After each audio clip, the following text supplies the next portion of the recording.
ছেলেটির নাম নয়ন, বয়স এই 15-16, আন্ডার কনস্ট্রাকশন বিল্ডিংয়ের নিচে স্যার। আই উইটনেস 2জন লেবার তাদের চোখের সামনেই পড়েছিল স্যার। এখন স্যার বডি এখানেই আছে হাসপাতালে।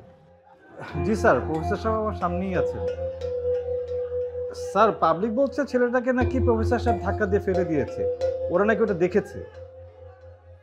না না, প্রফেসর সাহেব সহযোগিতা করতে রাজি হয়েছে, কোনো সমস্যা নেই স্যার। আমি কেসটা আপডেট জানাবো স্যার আপনাকে স্যার।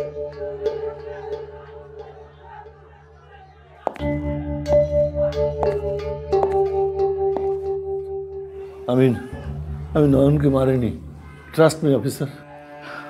আপনি শান্ত হন।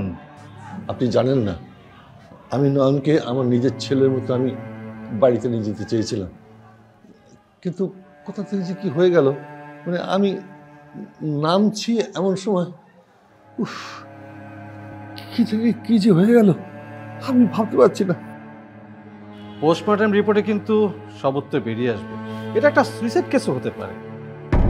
আর আপনি যদি জড়িত না থাকেন তাহলে আপনাকে শুধু শুধু হয়রানিও করা হবে না। শুধু আমাকে একটা কথা বলেন, নয়ন ছিল 7 তলার উপরে, ওর সাথে কি কাউকে দেখেছিলেন? না, আমি একাই গিয়েছিলাম। নামার সময় কাউকে কি উঠতে দেখেছেন? না, তবে নয়ন সুইসাইড করেছে এটা আমি মনে করি না। কেন?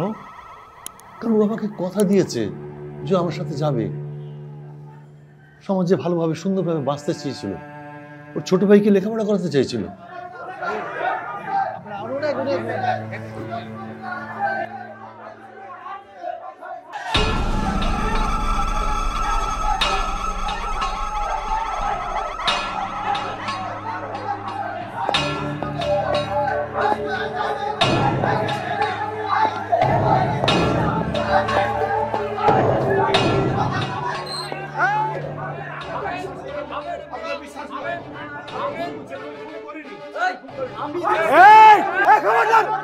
শোনেন, ওনার কথা শোনেন। কি করতে হবে জানেন?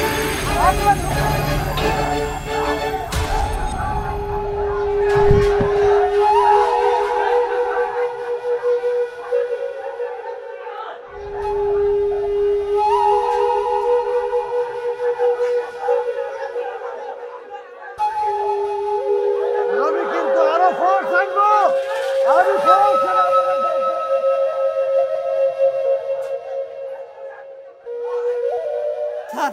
এ পর্যন্ত পুলিশের কাছে জানা গেছে তারা সবাই হারায় গেছে।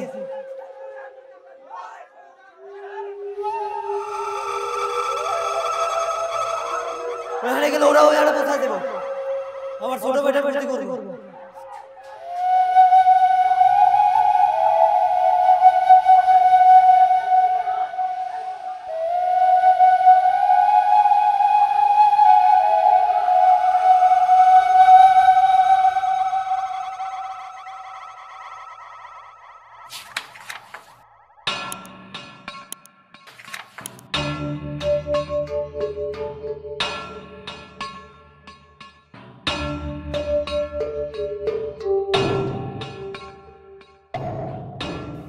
পালিয়ে যান যত দূরে সম্ভব, নয়তো ছবিগুলো পুলিশ দেখবে, পাবলিক দেখবে।